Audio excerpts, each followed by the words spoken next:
Ready? There you go. Okay.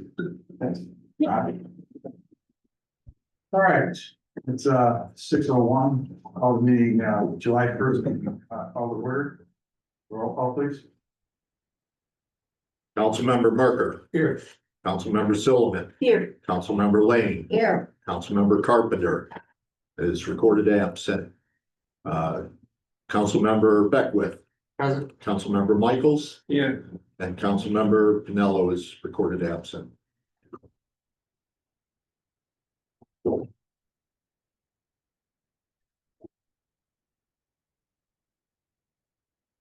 General Rice to salute the flag, please. I pledge allegiance to the flag of the United States of America and to the republic for which it stands, one nation, under God, indivisible, with liberty and justice for all.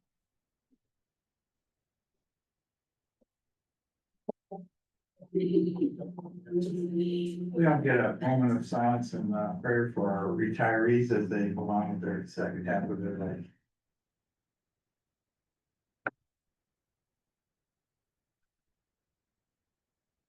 Thank you. So with that, I'd like to present this proclamation. I don't know if Mr. Joe wants to read it. Proclamation for. If you could come up and we want to see your reaction as we read this all. And certainly, so we can show our appreciation and give you an idea of the proclamation. Joe? Proclamation in recognition of 40 years of steadfast service and the many accomplishments of Bruce Adams. Whereas Bruce Adams began work at the city wastewater treatment facility in 1985, advancing to lead the department since 2011. Whereas his dedication to excellence, commitment to public health and environmental conservation, collaborative spirit, and effective reasoning are manifest to all. And whereas early in his career, Bruce was instrumental in automating many of the plant processes, improving performance, and reducing labor requirements. And whereas, as the department head, Bruce has strengthened the facility's public health and environmental protection mission, expanded its capabilities and utility to support water quality, economic development, and greenhouse gas reduction efforts. And whereas his innovative and collaborative stewardship has improved water quality here into the reaches of the Tapioga River and Chesapeake Bay watershed. And whereas Bruce's work is recognized locally and nationally for pioneering wastewater management solutions, benefiting public health, the environment, and supporting economic development. Now therefore be it resolved that I, Scott Steed, Mayor of the City of Portland, do extend on behalf of the city and its citizens profound gratitude for 40 years of service given by Bruce Adams, and more so his steadfast and purposeful work, lasting contributions, and personal kindness.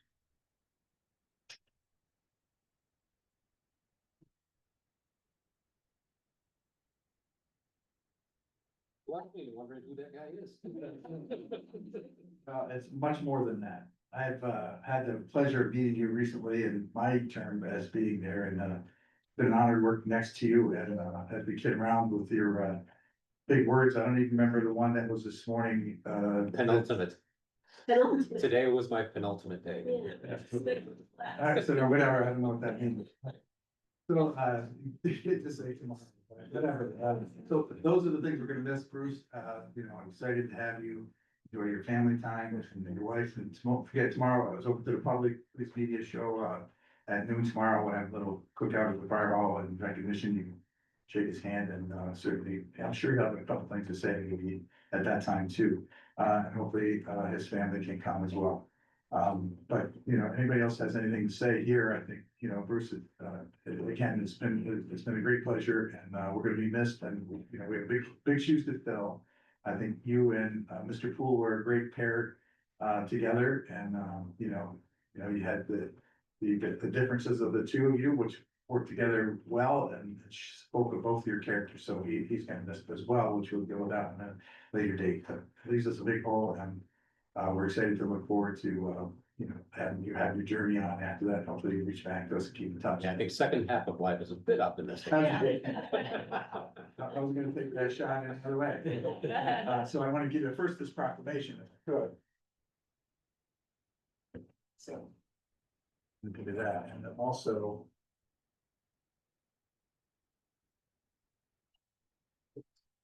Oh, yeah. This is a key to the city. Nice. And then the bottom it says, key to the city of Cortland, presented to Bruce Adams on July 2nd, 2025, in recognition of his dedication and service to the city of Cortland. Spanning 5 decades, you think about that, from January 2nd, 1985 to July 2nd, 2025. You think about the decades of 1980s. These a lot of change in music. I think you had longer hair when you started, maybe. All those changes are really appreciated, so. Nice. Yay.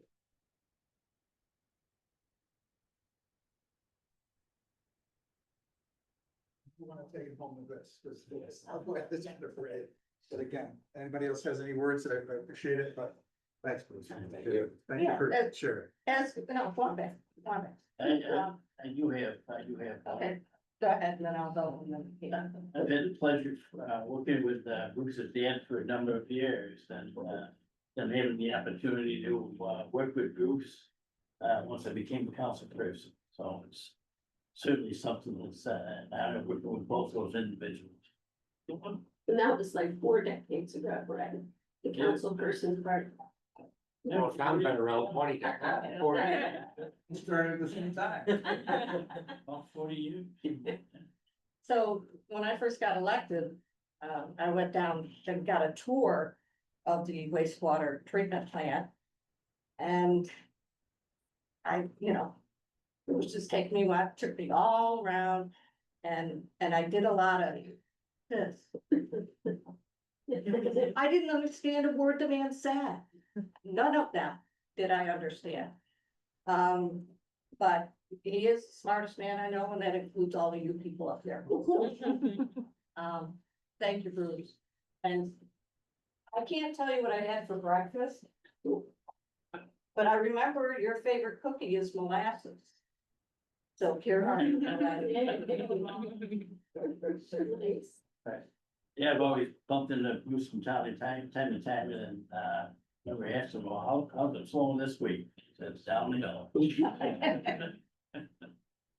For sure, so I'm sure we'll have some more of those jokes tomorrow, and again, I invite everybody at noon tomorrow to attend. Something. Yes, absolutely. I've been the department liaison for a little while now, and I remember when I first came on as the city council person and getting the tour, what impressed me so much was that that's one thing, our wastewater treatment plant was one thing where Portland was ahead of everybody else. We had a state-of-the-art facility, and it was because of Bruce Adams, and he is constantly striving for new knowledge and perfection, and is learning all the time. And it was just, I didn't understand much on the tour either, but he made it make sense at the time. And he made it sound really interesting. And I just found that fascinating. So well done, Bruce. We'll never have somebody to match you, ever. That was all. Yeah. Yeah, you're retired. You know all about crap. You should go down there and fall. You're the one that. Okay. And I'm not gonna say the word you say. This is, but again, thank you, Bruce, and again, I invite everybody at, noon tomorrow at the fire department, it'll be noon to 1. Stop by, grab something to eat, shake his hand, and he'll wash it first, right, Bruce? So thank you all, and appreciate that for sitting. Thank you for sharing this. Thank you. So. Yay.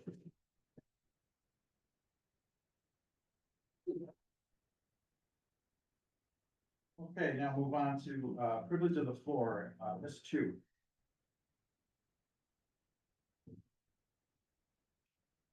Thank you, Mayor and Council, and I'd like to second or third or fourth gratitude to Bruce during the years that the Environmental Advisory Committee was functional, when it's not.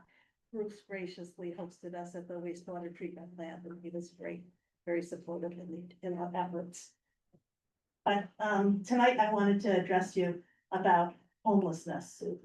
Recently, I attended a Focus Counts Portland meeting at the Presbyterian Church regarding housing and homelessness. And I was dismayed to learn that neither the city of Portland nor the Portland County have any plans to extend resources for a warming center this coming winter. For 6 months during the past fall and winter, Grace and Holy Spirit Church provided a safe daytime space for the unhoused, largely funded by the generosity of local individuals and charities. There are good people in Portland who have seen the need and have acted in the public interest to help the homeless. Yet these caring people have been met with harassment and prejudice. The animosity shown toward both the homeless and those who would help them is shameful. The purpose of government at all levels is to act in the public's best interest and to alleviate social ills through adequate public funding of programs. It is unconscionable that the city, where most of the unhoused congregate, is not forthcoming with support for this vulnerable population. Housing the unhoused and providing affordable living quarters for families and individuals needs to be your priority. As public servants, this inaction reflects a poor attitude toward your constituents in need and is an abdication of your responsibility to our community. Portland requires a 24/7, 365 days a year center where people can find relief, not just from winter cold, but also from excessive summer heat.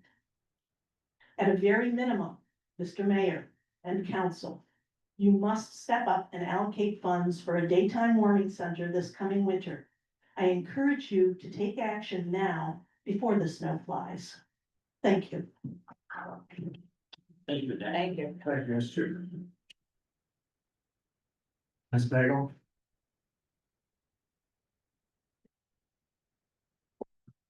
Good evening. Thank you for the privilege of the floor, and thank you, Mayor, for that very, very good part. I had no idea that would be presented to today. And I would also like to comment on my other hard work that earned me a key to the city, that Bill Carpenter knows about, because that was in 2016, and maybe he would have came as well, right? So I'm also very happy to have the key to the city. Not that that gives me privileges to comment and make suggestions, but I'm also concerned about a number of things. First of all, we had the very good survey that the city sponsored for the strategic plan, and that was really super helpful, getting together with neighbors and figuring out what are priorities. And then secondly, I also want to thank the mayor and his team for walking Fifth Ward with us. And I think the first day we had over 90 degrees, so it was extra long, or it felt extra long, right? And the second day, I believe you said that for the Fifth Ward specifically, the key concern for you is student housing, right? Is that correct? Particularly, yes.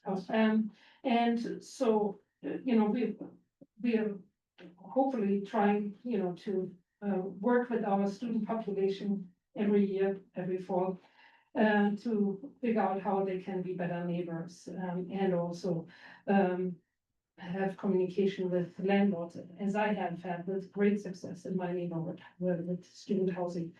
And so, a general question I want to ask you all, what is makes a good neighbor? And a wise teacher was once asked, "Who is my neighbor?" And in reply, he said, "A man was going down from Jerusalem to Jericho when he was attacked by robbers. They stripped him of his clothes, beat him, and went away, leaving him half dead." You all know the story, right? We have a law, a Good Samaritan law today, that is helpful in helping people to help others, especially if they have drug overdose and it may have happened in my own house and that I don't get incriminated, but I get rewarded for saving their lives, right? And so the question is, I mean, the wise teacher, Jesus said, you know, yes, mercy would be a good qualification here, and not walking by somebody who's half dead. The question for us is, what is it that we do? For instance, I've had Cornell students or Portland students who've had their property deposited in my garage some years. I live next to a code enforcer. I've not been asked by the police to please not do that anymore. I didn't know there was a law that I was trespassing against, that I mean, I was charging the students.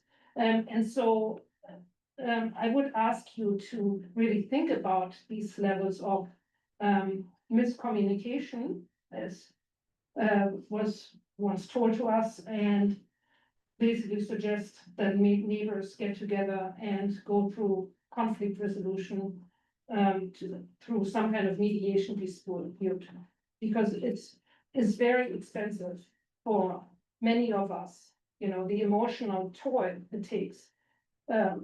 My older person, Seth Thompson, mentioned that half a year ago, that you know, he has heard of the kinds of prejudice that reached his desk and his concern, and several of you have also voiced your concern.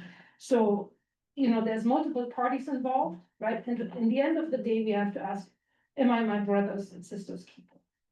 Yeah. And what does it take to do that? Maybe for good measure, we can talk to the postmaster and ask for some space to have people deposit their belongings, so they don't have to schlep it all over the city. Yeah, if it's cold or hot. I know we had issues with the library. I'm not sure if they were solved to everybody's satisfaction, but I would love to see some community discussion on that, as you did, Mayor Steve, when you were part of that open meeting at the college. I don't know, when was it, a year ago, 2 years ago? Right, and you shared some of your personal, I mean, situation that I remember very vividly.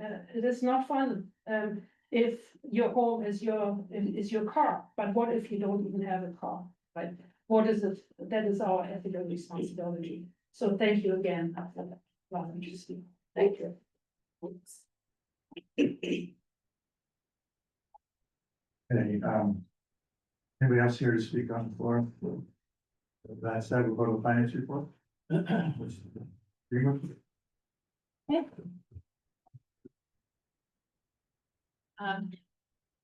I apologize, it got left off the agenda, but there was meant to be a receive and file on for the reissuance of the fiscal year 2021 audit that the auditors had just sent out. It is on the website, and I know that Andy had sent it out to everybody.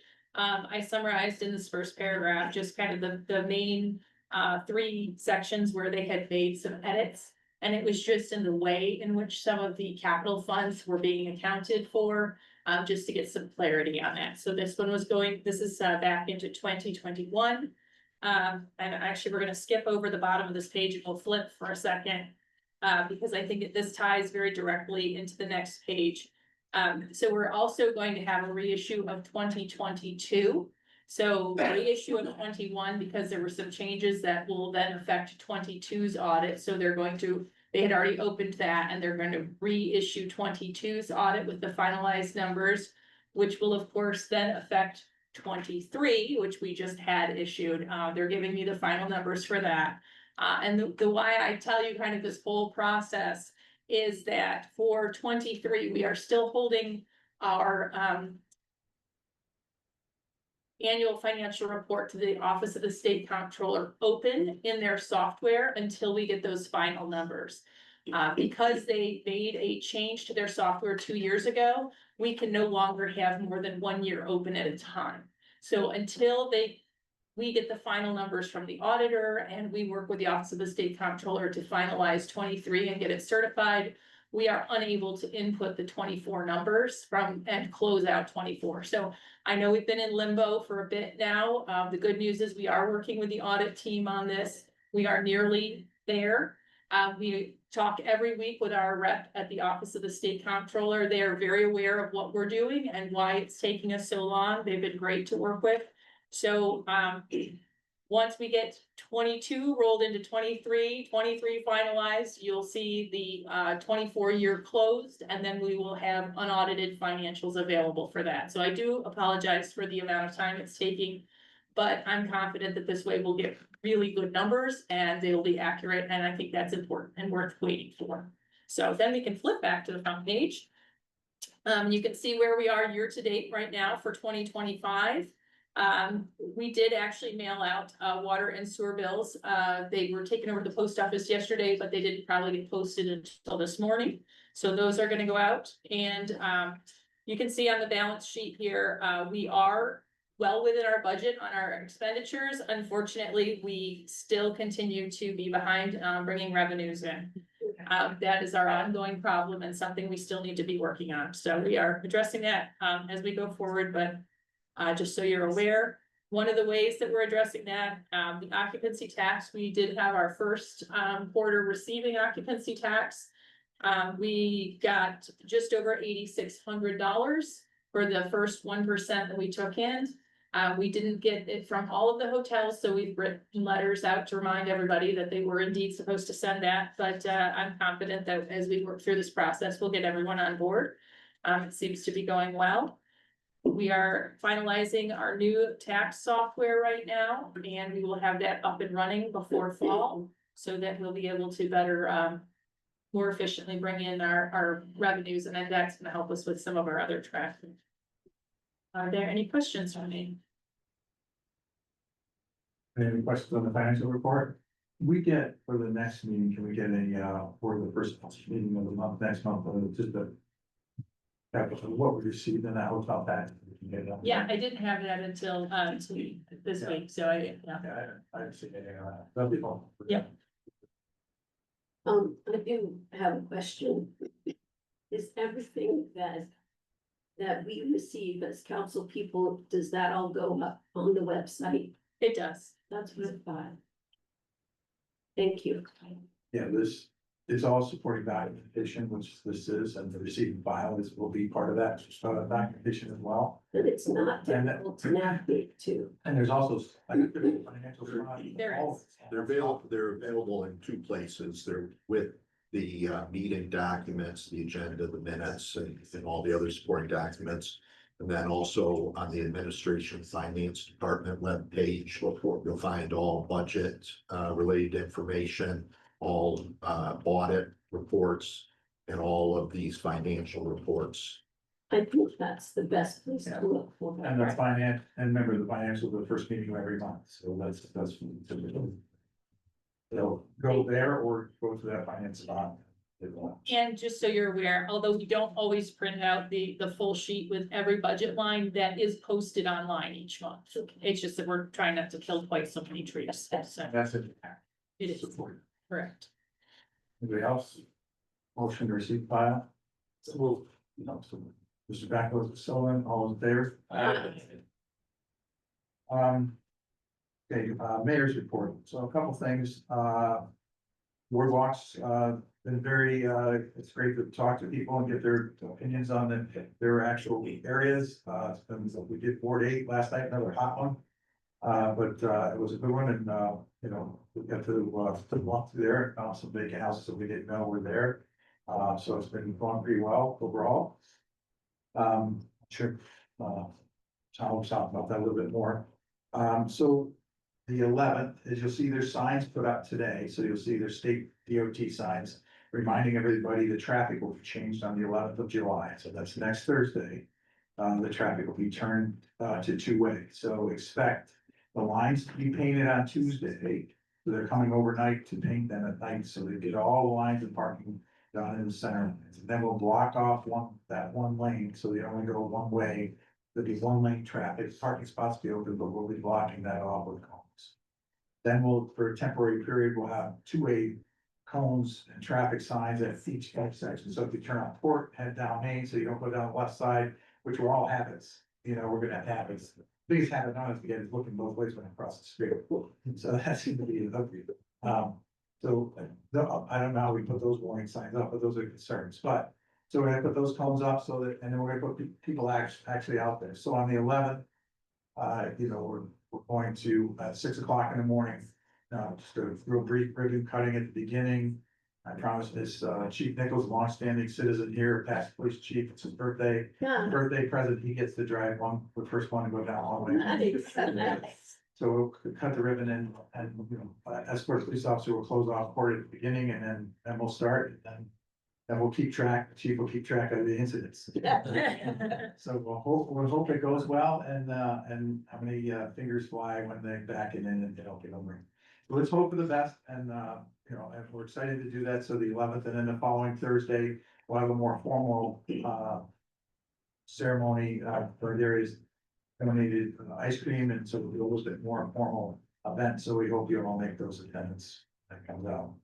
So we're excited about that, excited to get that finally done. We did our final walkthrough today with the DPW to figure out, you know, all the checklist issues besides the Dr. Seuss trees. And some of the other issues that we have, some of the, short-term, long-term fixes that we need to have. The crosswalk lining won't be in. It looks like the brick pavers at the main walkways that's going in on Main Street. We moved that and brought to North Main. That won't be right away, but the other lines will be done and it'll be clear delineation and I think help. I think it looks great. The water's been running well. We've had a good test this year for water flooding. If you remember, 64 Main was flooding every time we had those heavy rains. So we've been really tested this year and they haven't had a problem, but that was before the final grade. So with that, I feel pretty good, confident with about all of it.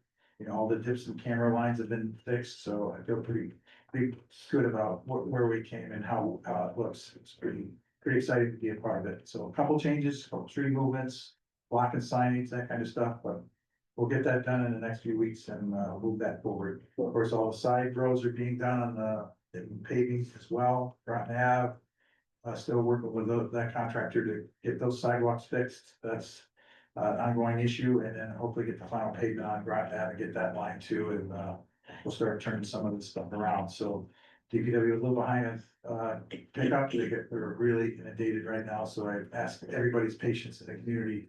It's very hot. They're working hard, and I appreciate everything they're doing for us. Fire department, sworn in a captain, Travis Marshall, the captain, and exciting to have him on the leading staff to be able to do that. Attorney Bertini Pool Foundation, so created Bertini Pool Foundation at the YW. It's another great aspiration to keep that going. I mean, the Bertini family goes back 1962, I think it was, that they started this first women's swim team. 10 years prior to everybody wanting to do women's sports, so they were ahead of their time, and it was kind of neat. It's good to hear some of those stories and be a part of that. It was great. Now, I attended the Guthrie Renzi, had met with the board of directors for Guthrie, and we walked through with a new Renzi Center out on 281, and you know, there's some good stuff coming up with Guthrie, which we'll bring up to the next meeting. As far as some canine units and some other things that they're working on, we're working on Guthrie to make continued improvements. Their hazmat facilities, state of the art, which was plastic tubing in a tent out in the garage before, so it's all air conditioned now, and they're making some good improvements and some good investments. I believe, you know, it's like $50 million they've invested in our community since they've been here. So it's pretty impressive, so we appreciate everything they do. You know, on the homeless front, certainly not ever forgotten, and we'll continue to work on.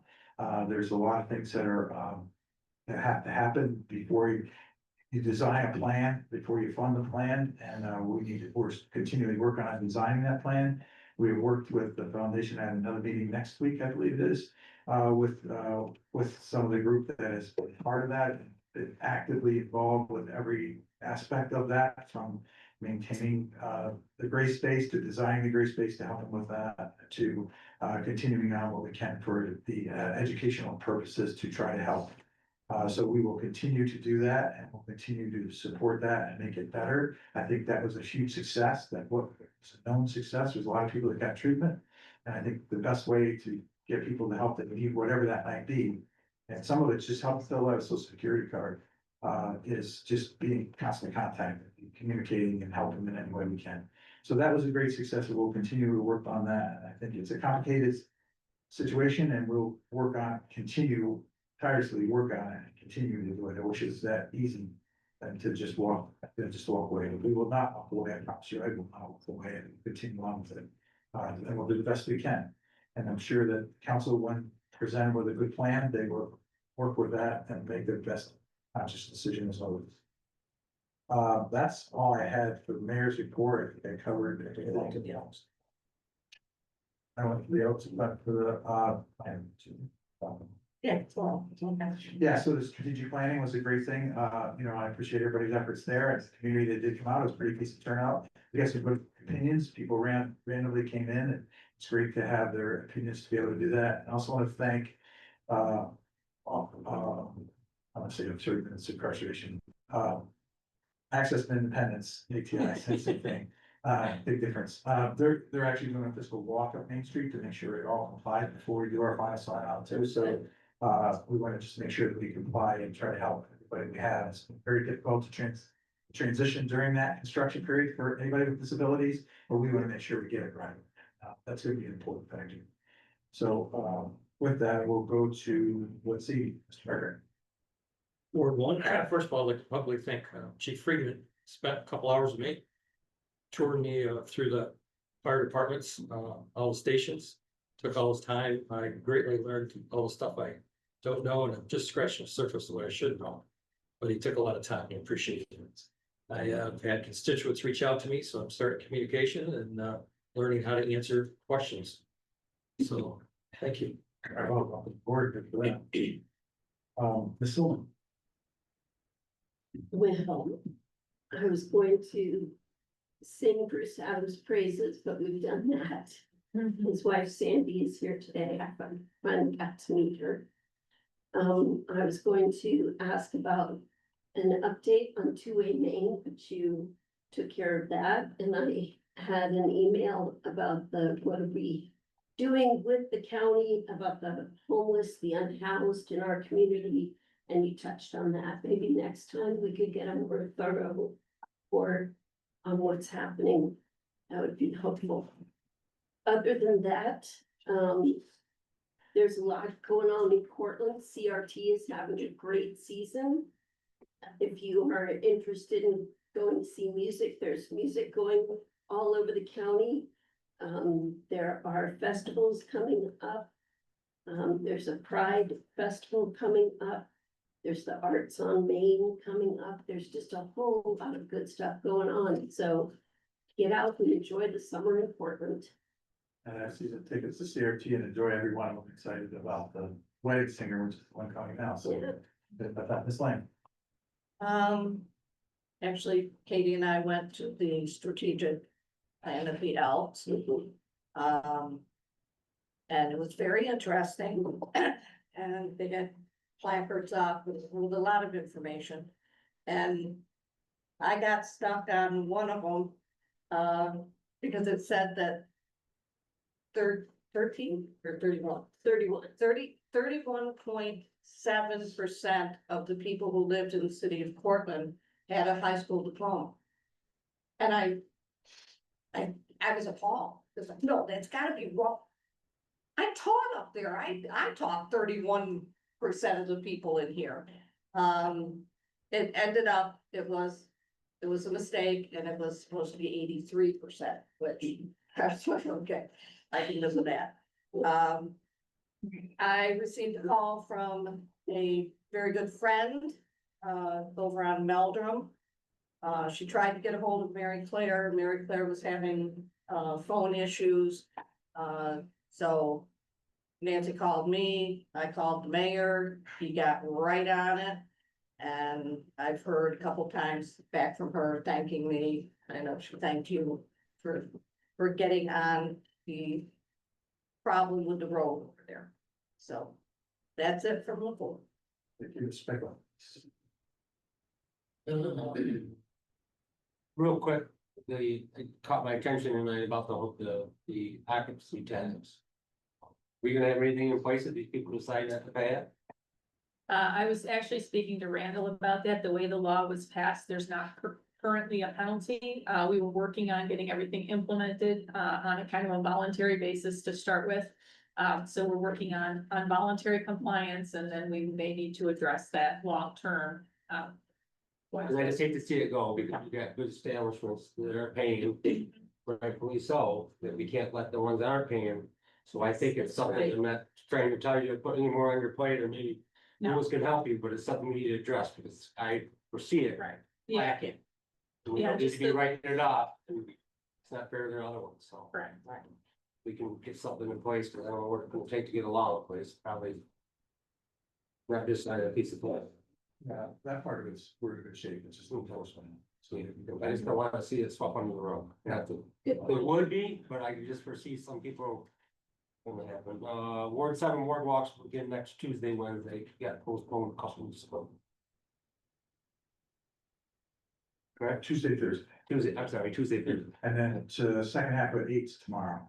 Tuesday, Thursday is. Thank you. Ms. Michaels.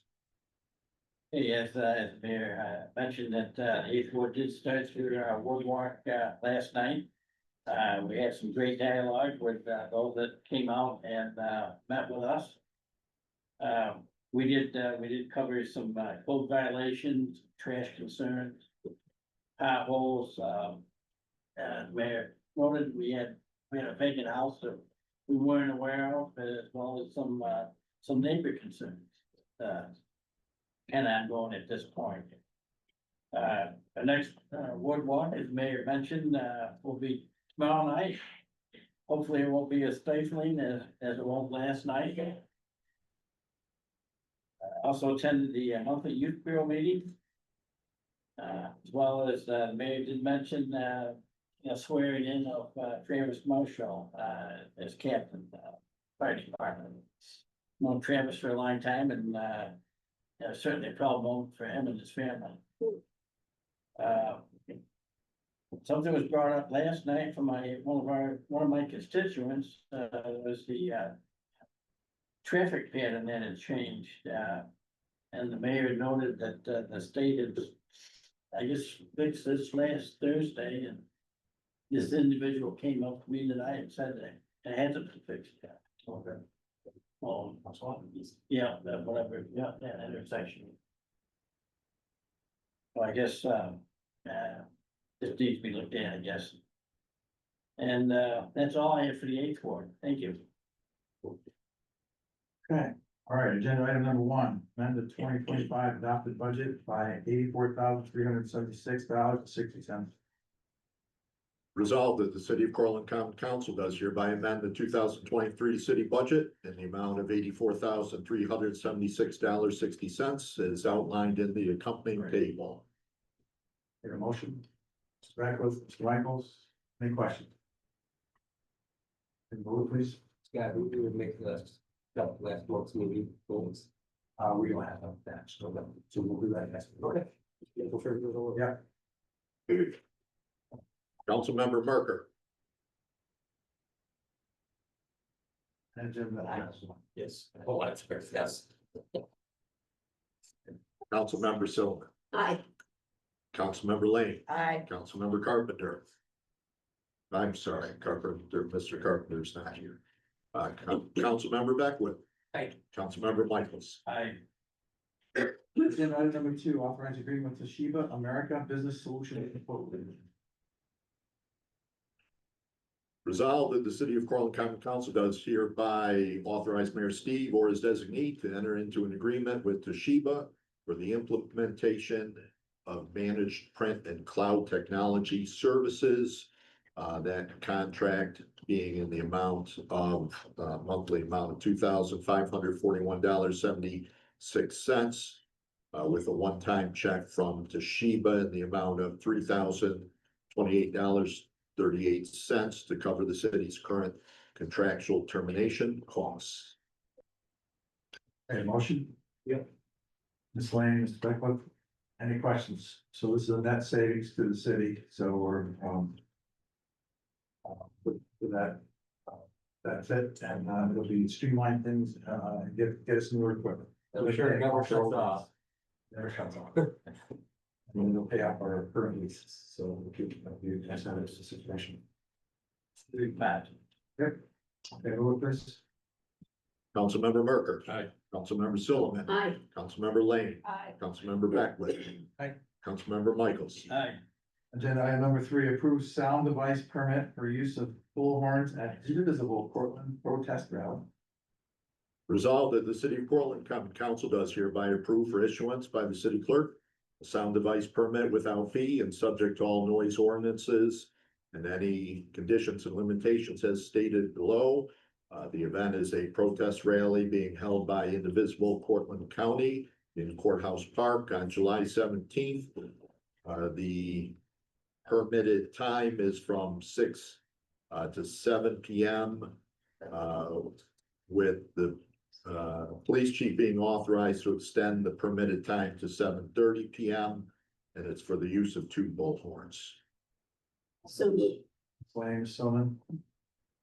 So this event, you can help me out, somebody help me out, remember here, Andrew's not here, because that was the Music in the Park series was at the same time, but we're moving Music in the Park, I don't know where we ended up finalizing that.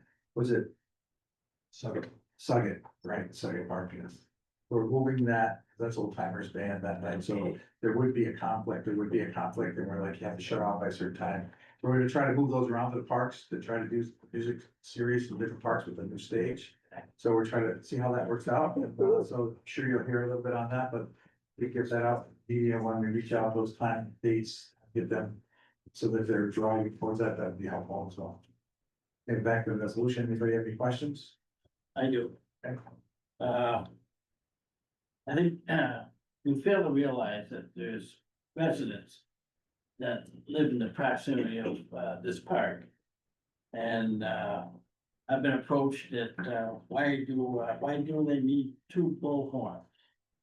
I'd like to drop this back to 1 bullhorn for that small area. I don't see a need for having 2.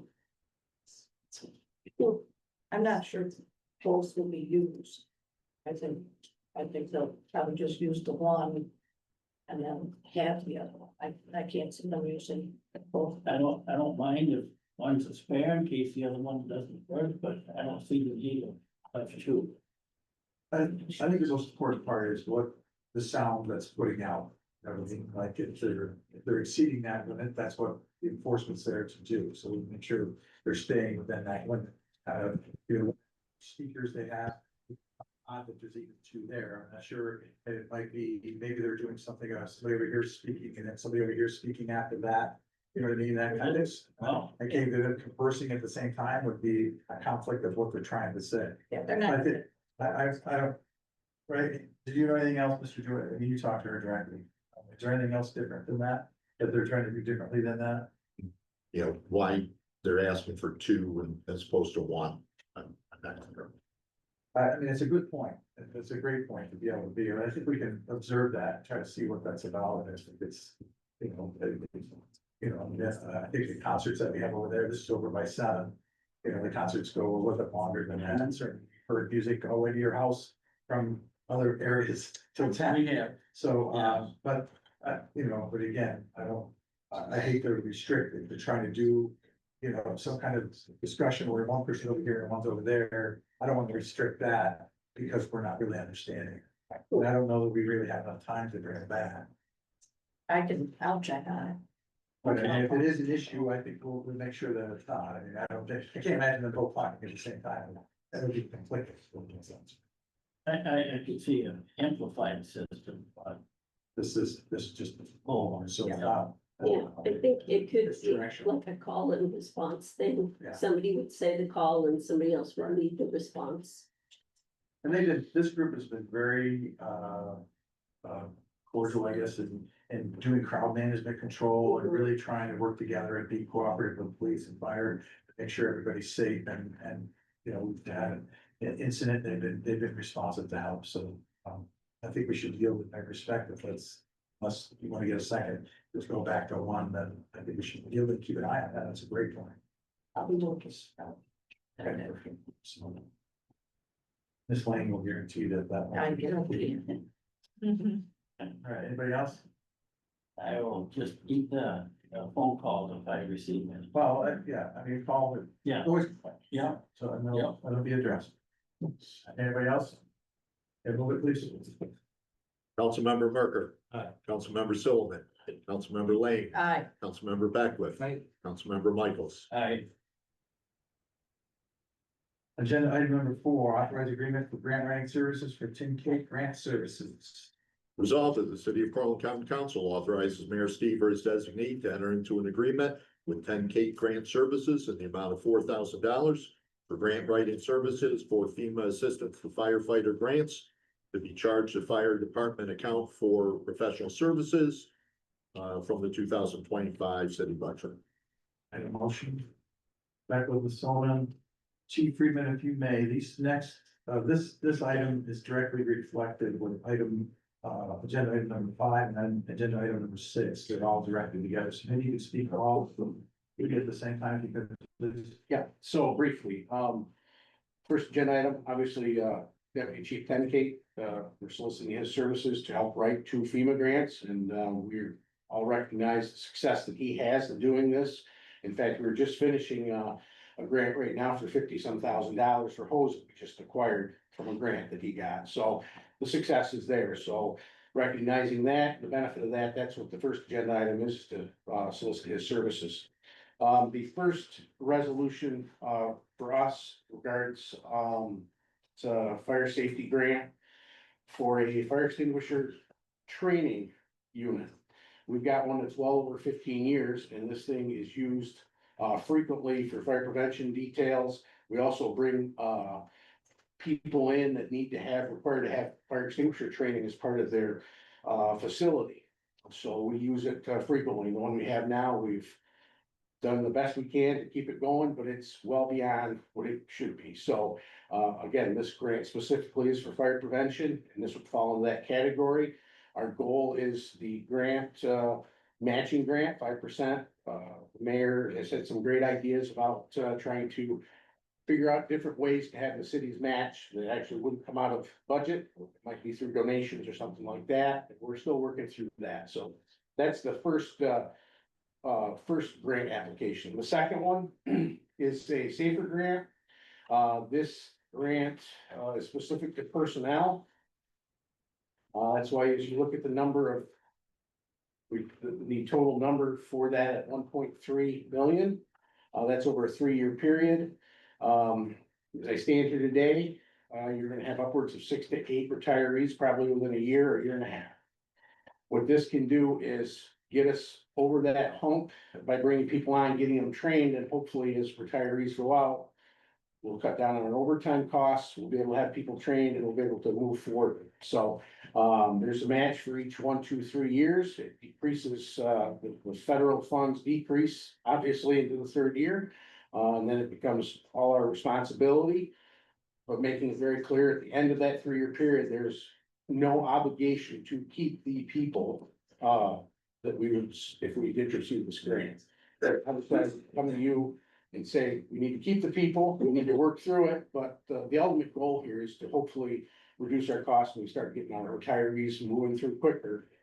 We always seem to be behind, no matter, you're gracious with overhires, and it really does help, but I just like it to be full one day, that's all. So that's it. So, you know, and again, Chief Tenkate being able to apply for this, we're very optimistic. Any questions? Yes, Yes. you refer to him as Deputy Chief 10K, although he's retired Yep. from the fire department. I just want to make that clear. He's not in life as a grant writer. He used to do it within his position, but he was so good at it that when he retired, he started his own business. So Very good. that's great. Anybody else? Thank you, Chief. Good. And, are there any guarantees that these individuals are gonna stay with us once this program is completed? No, there's no guarantee, there's nothing in the grant that says once you're hired, you have to stay, with that group, with the department. We're working on ways to manage that and actually seek reimbursement from individuals when we hire them, if they leave within a certain time frame. Pay for your fruit training, thank you. Yeah. So we've talked about that in length, and we're working through that part of it, but there's no guarantee. Okay, all right. Thanks, Steve. Yeah, it was a great question. Currently, there is, for the police side, that there is that requirement that they have to do that, so. Yes. We're pushing for that in a contract language of the fire. Thank you, Chief. And so back to, agenda item number 4, we have a motion and a second. Any questions on that? Okay, move it, please. Councilmember Merker. Aye. Councilmember Sullivan. Aye. Councilmember Lane. Aye. Member Beckwith. Aye. Councilmember Michaels. Aye. Agenda item number 5, authorized payment of fire prevention and safety grant application at 5% shared cost. Resolved that the city of Portland County Council authorizes the fire chief to apply for, and if awarded, accept the FEMA Fire Prevention and Safety Grant in the amount of $12,975.75, with a federal share of $12,327 and a local share of $648.75.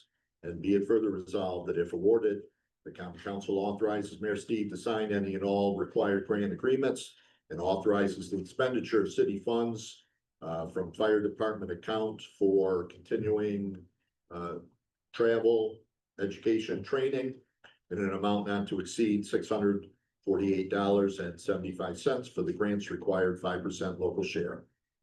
Any motion? Beckwith and Sullivan. So, again, as Chief discussed, this machine will, make fire so they can do their practice testing, and the thought process is going back to the Restaurant and Hotel Association and getting donations back, because they utilize that to train their staff, and there's no charge for that, so it'll be a nice way to give back both ways. Okay, any questions? Okay, move it, please.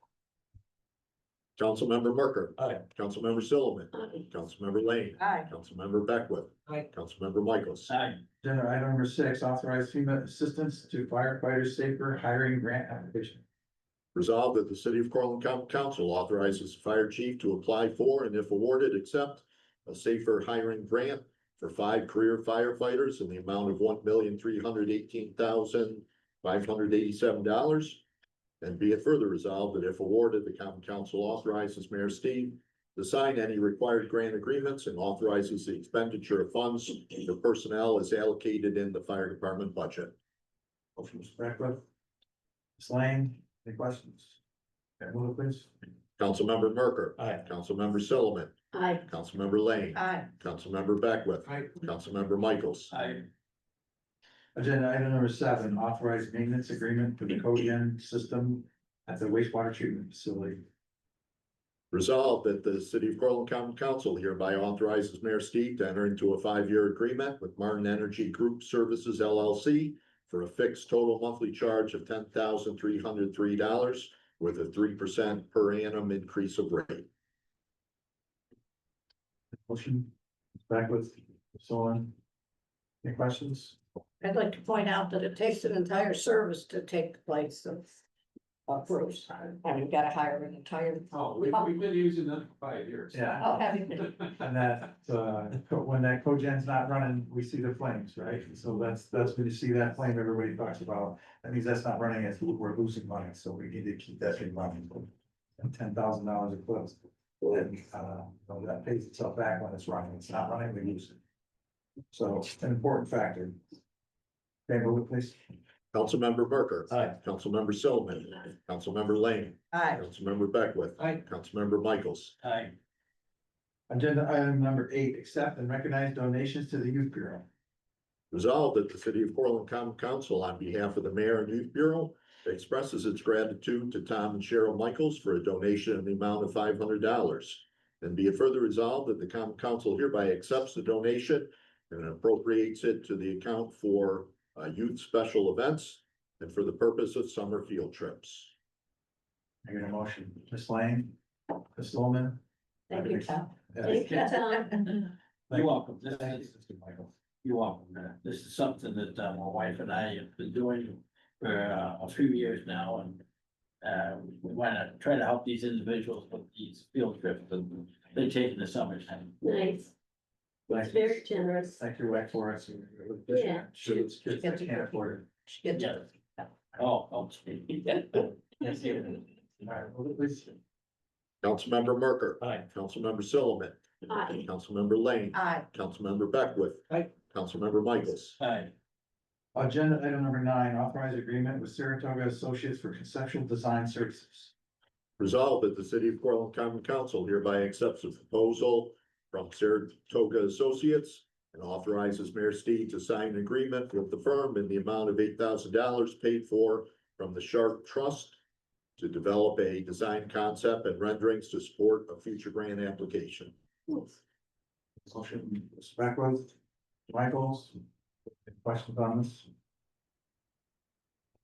Okay, move it, please. Councilmember Merker. Aye. Councilmember Sullivan. Aye. Councilmember Lane. Aye. Councilmember Beckwith. Aye. Councilmember Michaels. Aye. Agenda item number 10, accept, quote, and authorize agreement with AK Athletic Equipment for new wall pads at the Parker School Gym. Resolved that the city of Portland Common Council hereby accepts the quote from and authorizes Mayor Steve to execute an agreement with AK Athletic Equipment in the amount of $9,304.19 for the purchase and installation of new wall pads at the Parker School Gym using funds donated by Bailey Place Insurance and appropriate to capital fund account H06 for the Parker School Playground and Gym. Motion, Mr. Beckwith. Mr. Sullivan. Again, I want to thank the Franco family for their donation to make that Parker School better, and we'll continue to work on building Parker School and making that to be the long-term solution, but this gives a great, I'm excited to do, we'll do a meeting over there, so we can really enjoy that, and see the new playground, see the new gym's been painted, the floor is being refinished now. And be relined and new logo, put the old Parker School logo back in and the mats and cleaned up and jumped. So it'll be, we're excited to have that. We're excited that they can invest in that and make it better and nicer. So we're excited to have a meeting over there and thank the Francos directly themselves. Yes. Okay, move it, please. Councilmember Merker. Aye. Councilmember Sullivan. Aye. Councilmember Lane. Aye. Councilmember Beckwith. Aye. Councilmember Michaels. Aye. Agenda item number 11, motion to appoint Tom Conlon to Ward 5 councilperson. Resolved that the city of Portland Common Council does hereby appoint Thomas J. Conlon residing at 8 Frederick Ave in the city of Portland to the office of Ward 5 councilperson for a period ending December 31st, 2025. Motion, Sullivan, Beckwith. So a couple things here, you could approach, well, we have to go first, I'm sorry. But again, I want to thank the Democratic Chair, Becky's back here. Thank you very much for your diligence in making this important position filled and taking the time to interview candidates and really care about our city. We appreciate everybody that stepped up to do it, including you guys. We appreciate everybody here that steps up. Sometimes these jobs can be very frustrating and difficult. You know, we appreciate people that step up, and we're excited to have some youthfulness and some experience and governmental to be part of this. And I'm excited to move this and excited to have this candidate propose him as a candidate. So we're hoping to get that vote, and then we'll follow up with swearing in. Mr. Jewett. Councilmember Merker. Aye. Councilmember Sullivan. Absolutely. Councilmember Lane. Without a doubt. Councilmember Beckwith. Aye. Councilmember Michaels. Aye. So, Mr. Conlon, if you could come up, and certainly family member to put their hand on your sister, I think, I see well up there. So the Conlons mean a lot to my family. They grew up with, I couldn't get all the names, but we grew up with all of them. One of my, we commuted a lot, going to Bonaventure, taking kids back and forth to Bonaventure. I think is she oldest? Chrissy's the oldest. And we did the, commute together sometimes, and so we got to share that as a family, and many times they were in our house, so great to have you here working beside us and working to do that, so if you want to put your hand on his shoulders, that's important. Then you want to face him so you get a decent picture. You can raise your right hand, and you just put it there, repeat after me. I, Tom Conlon. I, Tom Conlon, do solemnly swear do solemnly swear to support the Constitution of the United States, to support the Constitution of the United States, the Constitution of the State of New York. the Constitution of the State of New York. I will faithfully discharge my duties I will faithfully discharge my duties as Ward 5 as Ward 5 Alderman, according to my best of my ability. according to the best of my ability. Pass the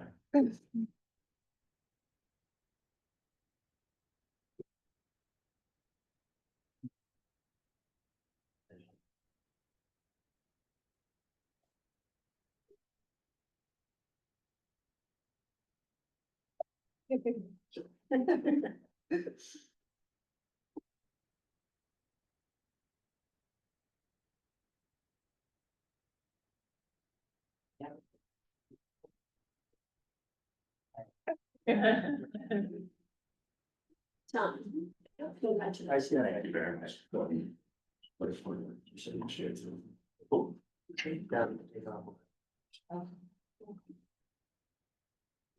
All right, we'll have a seat up here for your next meeting, Mr. Collins. So stop in and see us maybe tomorrow, get a chance. All right, well, thanks again. So real quick on the update on sales tax distribution, like 1 minute over.